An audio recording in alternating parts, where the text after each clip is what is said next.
how the hell do I know all of this?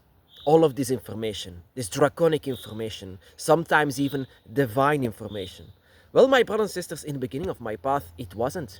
Because you don't have books or information. You don't have anyone who can say who your dragon is and what is going on. So every single time, and undisturbed and undistracted, I wrote everything down in my empty book. I bought an empty book and I never even show it to you. That is how sacred it is for me. Every single information that is in this book is just meant for myself. And I wonder myself, what is the thing that I can share with you? I go sometimes and see inside of my book of that I call Book of Dragon Shadows, because it's my shadow actually that is in it. Um, I wonder myself, what is the thing that I can share with you, my brothers and sisters? Because not all of it is something that I can share, because it's very personal. Out of all the spiritual paths, the draconic path is the most personal of all. You cannot just invite people and say, do the same, because you cannot do that. Every single dragon is different, and so are you. Every single dragon, witch, is also very different from each other. So our path always goes in a different way. And every single thing that happens to me, for example, the dreams that I have, the visions that I have, the information that I had from these visions and dreams, also from everything, from life experience, all of these 20 years that I've been on the Dragon's Path, from all of these creative rituals that I did inside of my path, I learned from that. I learned a lot from it. And so I was wondering myself, because it was the difficult path in the beginning. It was pure chaos, because that is where it all comes from. It begins with pure chaos from the dragon goddess. So how do I know all of this? I write everything down with every step that I do on the Dragon's Path. And I recommend this to you as well, my brothers and sisters. Don't look up for books. The only book that you can have in the Draconic Path is here yourself. Because, have to know, dragons don't write books. They don't write books. They don't have their own language that they can write on. They have their own language that they can speak. And that is where you should listen to. So in my Book of Dragon Shadows, I have this here. Something that I can share with you is, I have a separate video about this, the colors of the draconic spirits, and every single color of the draconic spirit has a different meaning. All of the meanings of the draconic spirit, a dragon's color on a spirit can change immediately. Most of the time when you see a dragon for the first time, it's going to be a spirit. It's going to be the energy of the dragon. And the energy can always change colors. And whenever they change colors, it means that they change their intention with you. It means that also they change their feeling about you. So it's actually very important to see or to hear or to adjust how to visualize the color of the dragon. But what is also very important, my brothers and sisters, is not only the color of their spirit, but the color of their skin, the color of their scales, you can say. Because, and the color, and that is even more important, is the color of your own scales. But how can you know that? Because you don't have scales, you have skin. So how do you know what kind of a color you had as a dragon?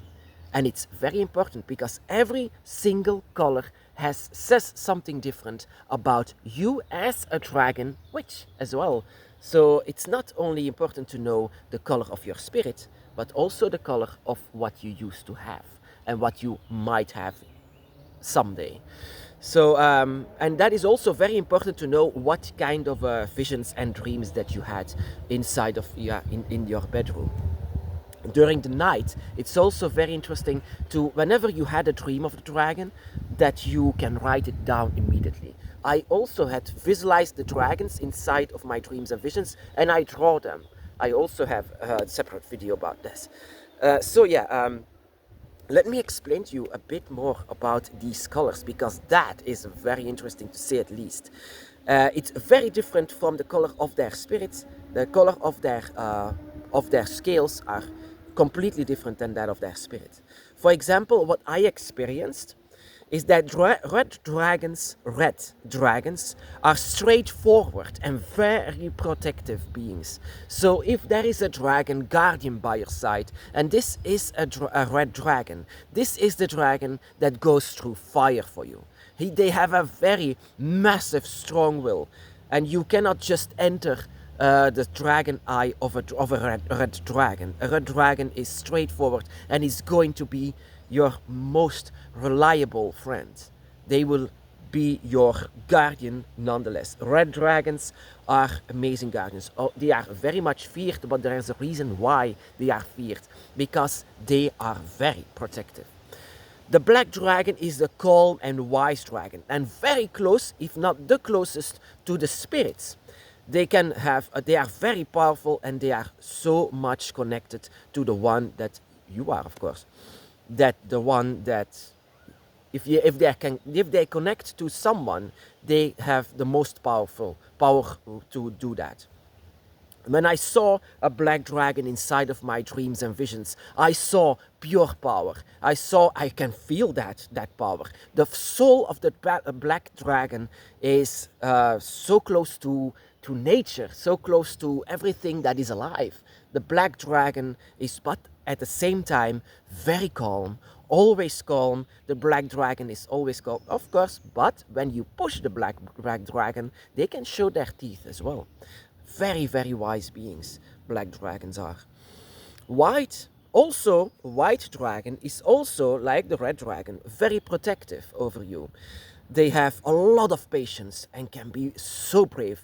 Like I said, just like the same thing with the red dragon, they can go through fire and be brave. They are not afraid to just push the boundaries to be with you. They are very, very loving, because I saw a white dragon as a guardian, because my brother on the dragon's path said to me, you should enter my dragon eye, my dragon circle. But I was not for in my dragon. I was excited because that was the first person that said I can see dragons, and I was excited. I want to see your dragon. But I could see a white dragon mass over him, not the spirit, but I could see her as it was her, as a massive white dragon. And oh my goddess, if I could even touch him, he was just at me, roaring. I should go away, but very, very protective. And they have a lot of patience. Maybe not patience for the ones who come too close, but patience for the one they are friends with. Whenever the white dragon has a friend, they have a lot of patience, and they are very, very loving. They are very brave. They are not afraid to push the boundaries. Pink dragons. And you might say, are there pink dragons? Well, actually, in my experiences, there are pink dragons and they are, loners, as I experienced it, very much loners, but also very strong in bonding. Whenever a pink dragon has a lot of connection with someone, also it's going to be very strong. But my goddess, I experienced them as emotional, not like they are wrecks or something, but they use their emotion actually to detect danger or detect something bad, so that they are out of their emotion. The pink dragon will know what you are, who you are. They can detect you unlike any other dragon. The silver dragon is something that the dragon of silver is the dragon that I described as the dragon of the night, the dragon that I always see inside of visions and dreams during night in the background, during the stars in the background. And that is what makes the silver dragon so also. They are very wise beings as well, but in general, dragons are always going to be wise, also very powerful. But I always connected the silver dragon to the goddess Tiamat.